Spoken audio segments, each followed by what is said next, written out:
right, it's that time. Fun Friday brings you a relationship segment every now and then because this is the heart of everything that we get to do. My name is Stella, and right about now, I have my guest here, Mr. Ivan Busisa. He is married to a one Josephine, Mrs. Josephine Busisa, should I go with that? He is a financial services professional and an executive in Uganda. His current role right now, he is the CEO of Gold Line Circle Limited. He is married. That is the most important thing for this discussion, because today we are going to be talking about something, happy marriages. But before we get into it, we are streaming live on YouTube, so you can be part of the show, but also you can send in your questions, your comments to 0746 862227 in case you want to be a part of this discussion. Good morning to you, Mr. Ivan. Good morning. Good morning, our dear viewers. I'm very happy to be here on Doxa TV. And I'm looking forward to a wonderful moment of this discussion. And indeed, it's a great time and a great moment meeting you here, Stella. Thank you so much. Yes.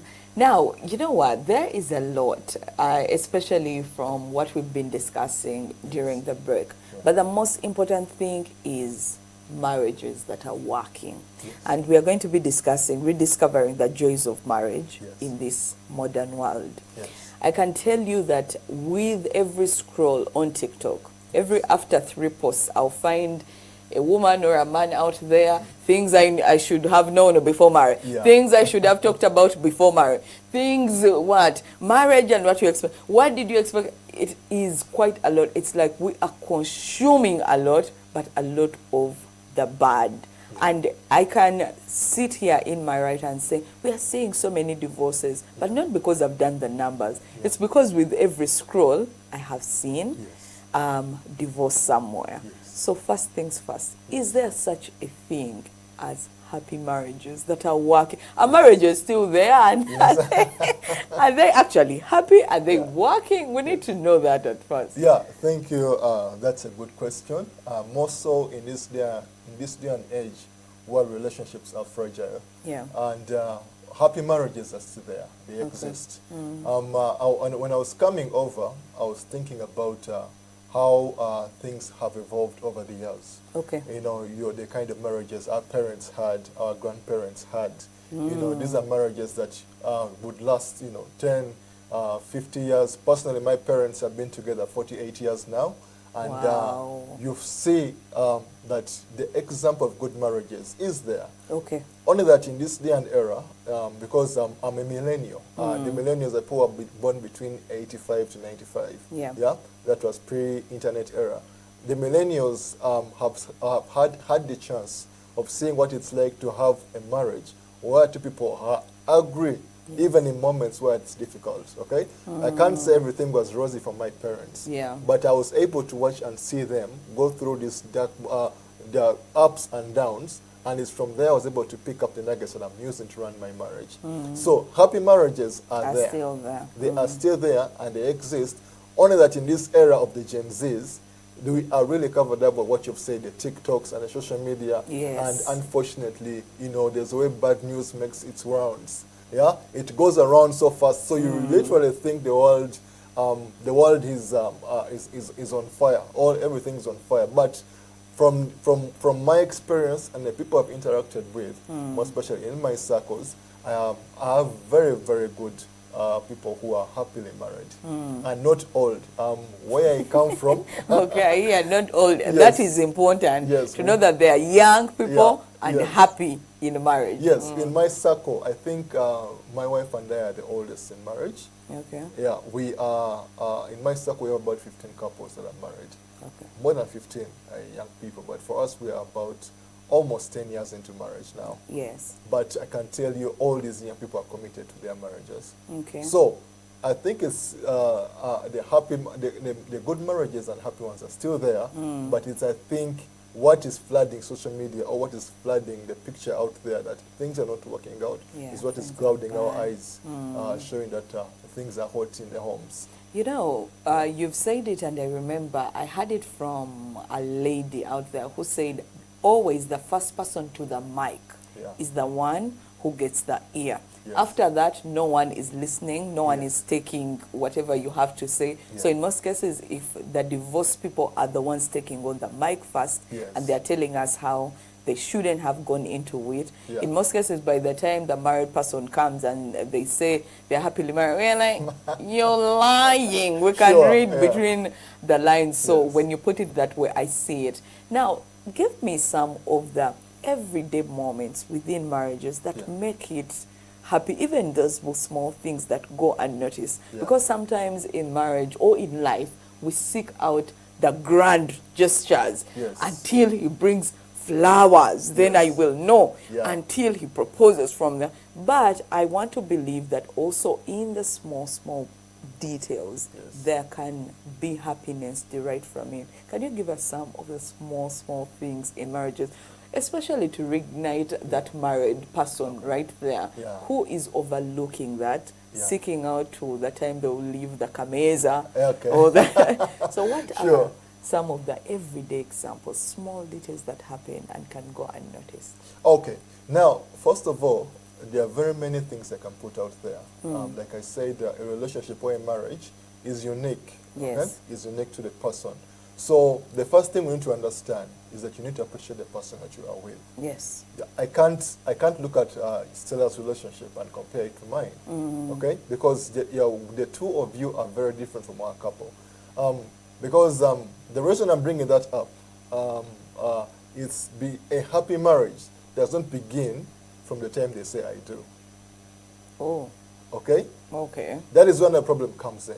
People think that's where marriage is. Now, marriage starts from the time you become serious about a person. Whoa, okay. Okay? I do only officializes the moment. Okay? So you begin to notice things about this person while you are in courtship with them.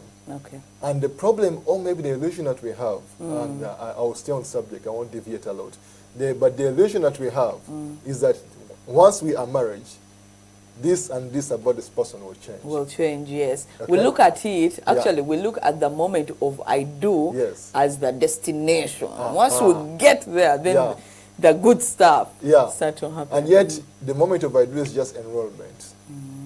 Okay? Yeah. It is just enrollment, and after there, it is level after level after level until death does you both part.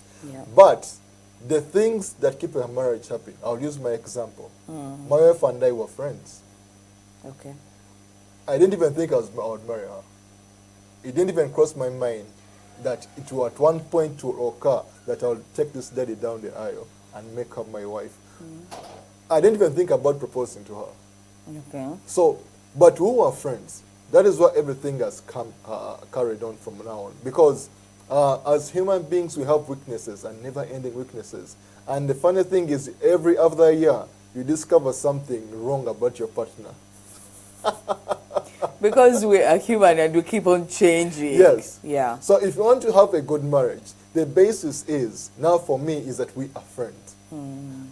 When we were dating, I used to walk my wife back to our place of residence. Right now, I pick her up from where she is and we go back home together. Nice. I have maintained that for the last 9 years. We never go back home separate unless it's inevitable. Okay. Unless I'm up country or I've traveled somewhere, but we go back home together daily. Okay?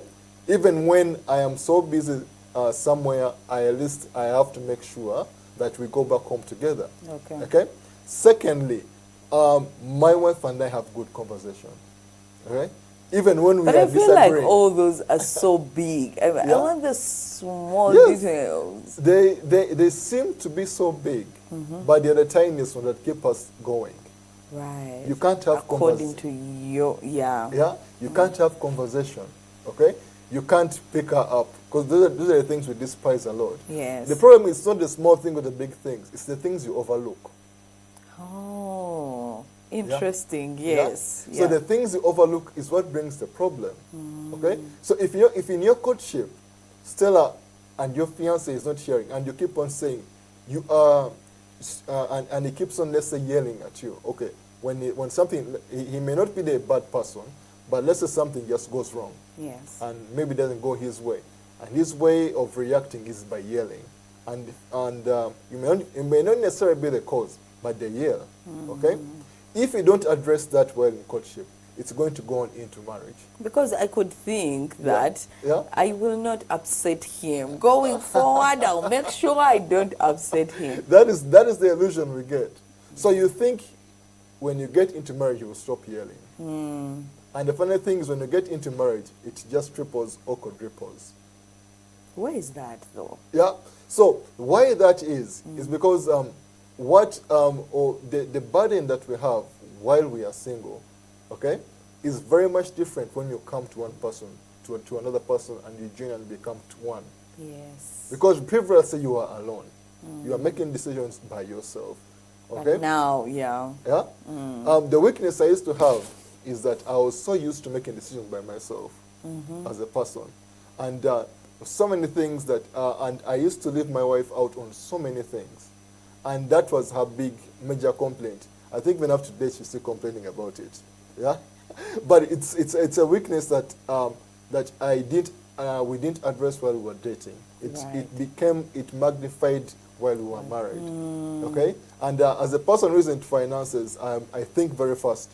So when I see an opportunity, I want to take it. Right. It is until things backfired. Yeah? That you come back to talk about that it. I come back to talk about it. Okay? So it is not necessarily the small things. You can do the little things. Okay? Because if I have studied temperaments, there are people who have acts of service. Yes. You could say you could do all the acts of service. You could wash all the dishes. Clean make sure the house is clean, and make sure that the clothes are set, the laundry is all done, and you expect this person to love you unconditionally because of your acts of service. But to him, that doesn't speak to him. So it is the little things that we overlook. We overlook. That's that what I'm cause learning. us to have trouble or unhappy marriages at some point. Okay. Any other things that you noticed that have kept your marriage going? Yeah. The little one, okay, what I call the little one is at least I call my wife 3 times in the day. Yeah, just to check on her. Yeah. Yeah. I can call her when I have nothing to tell her, and I'm just been thinking about you. Oh, Emma, don't make us think that these things are there happening because we are not seeing them. Yes, that is the thing. But previously, I wasn't like that. Okay. These are things I've learned going on. So even after you marry, you still have to grow. Okay. You don't stop. Yeah. You know, you have been talking about it. When we encounter a few things during the dating phase and we overlook them because we are thinking about how probably when we get there, the destination, we look at marriage as a destination. And oftentimes, even now, when we say marriage, there is something that this person is envisioning. There's a person who is envisioning the wedding. Yeah. There's another person who is envisioning their gown. Yeah. There's another person who is envisioning, and even I was actually thinking about it in preparation to the show. And I'm like, do you know that even the pre-marital counseling, it goes to the wedding, the one that the churches give. It is leading to the wedding, not to the marriage. Ideally it is to the marriage, but because it ends shortly before the wedding, it feels like it's another prerequisite you have to go through just for the wedding purpose. So why aren't we happy even when we've gone? No. Why is it seemingly like people are not happy even when they have had this premarital counseling? Why are we just looking at the wedding? Why are we looking at it as a destination? What do you think we are doing wrong in that regard? So I think most of us, when it comes to marriage, like I said, you've mentioned it in part of your statement, that we do things towards the wedding. Yes. We do things towards the ceremony, but we don't see the journey that's ahead of it. So because we have a tendency to overlook the journey ahead, we get surprises along the way. So and when the surprises come in, that's when now you have these issues coming over and these misunderstandings that could have been addressed. The premarital counseling that happens, even if it's a year's counseling, it can't really address all the factors that come in. Yeah. Okay? Yes. Because there are so many factors you are going to face as a couple. You have to address the financial bit. Yes. You have to address the children's bit. Yes. You're going to address how you're going to deal with the parents. Relatives, that one, I know is a big one. Yeah, it is Yeah? a big one. How are you going to deal with the relatives? So these are things that you may not exhaust during your counseling. So for me, I would think that the counseling should go beyond just premarital. That even have post-marital. Yeah, after the counseling. wedding, you keep on Yes. going. And how, I think in the church where I come from, how we have managed that. We have what we call marriage cells, or marriage accountability groups, of which I am leader of one of them. Okay. Okay, where I have these young people, not just people within my age, but the people who have been married 25. I think the oldest person has been married about 22 years in my cell. Yeah, but we keep and we come, we meet once, and we talk about issues affecting our marriages. We talk about them openly, but definitely in confidentiality. Yeah. Okay, openly, but in confidentiality, because when the married couple comes to you with their issues, they want to know that they are safe in that environment. So we need to have that fallback for marriage to come back to make sure that they stand. Okay? So the same way you run to your pastor or to your reverend or to your bishop when you're having something spiritual, or you run to your financer or to your banker when you're having something financial, we need to run back to the people who manage marriage, who do marriage counseling when you're having these challenges in their marriages. So that is so that when we are looking forward to the ceremony, we are not just seeing a ceremony. Okay, it is a graduation into the institution, Yes. not out of it. Do you know, you've mentioned it, and I remember someone who told me, you know what, we'll wait until things are falling apart, and then that's when we'll go for the counseling and all that. Yeah. But I have learned that it should be a lifestyle, have someone you walk the journey with, even when things are good. Yeah. Now, we are going to go for a very short break, but I want to leave you with a question. Yes. In the world where we have very many options, Yes. for lack of a better word, sex is right on the table. Anyone can have it, married or not, at any time. Yes. We have the options. At every scroll of our social media, there are girls or boys throwing themselves at you at a very affordable price of no marriage needed and things. Yeah. So in the world of very many options available for us, what are those things that only marriage can give? So we shall leave it at that. We'll go for a short break. You can also send in your comments. Let us know. Is marriage still a thing with all the options you have? Yeah? Is marriage still an option? What is that thing that only marriage can give and the outside world cannot? We'll go for a break. We'll return after this.